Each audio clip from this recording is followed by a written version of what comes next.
ரோஹித் பாய் கூப்பிட்டதா சொன்னாங்க, அதான் வந்தேன். வைஸ் கேப்டன் நீ தானே, நம்ம ஒரு அனலைஸ் பண்ணணும்.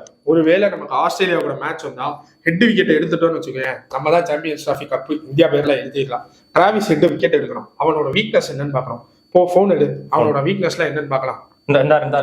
எடு, போடு போடு போடு போடு. அவனோட வீக்னஸ் என்னது? உங்களோட ஃபேவரட் நான் ஸ்ட்ரைக்கர்னா நீங்க யாரை சொல்லுவீங்க? என்னோட ஃபேவரட் நான் ஸ்ட்ரைக்கர்னா ரோஹித் சர்மா தான்.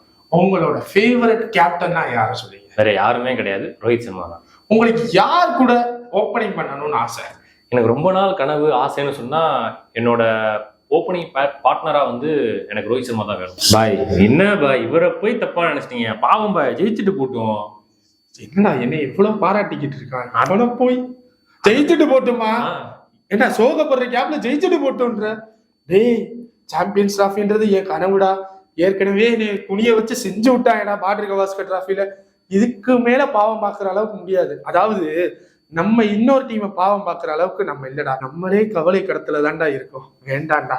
இருந்தாலும் டிராவிஸ் ஹெட்டோட ஃபேவரட் இல்ல, நீ வைஸ் கேப்டன் இல்ல. ஏப்பா ஹர்திக் பாண்டியா வைஸ் கேப்டன் ஆனு சொன்னேல, நீ வாப்பா இங்க, ஒரு கோட்டா காலியா இருக்கு.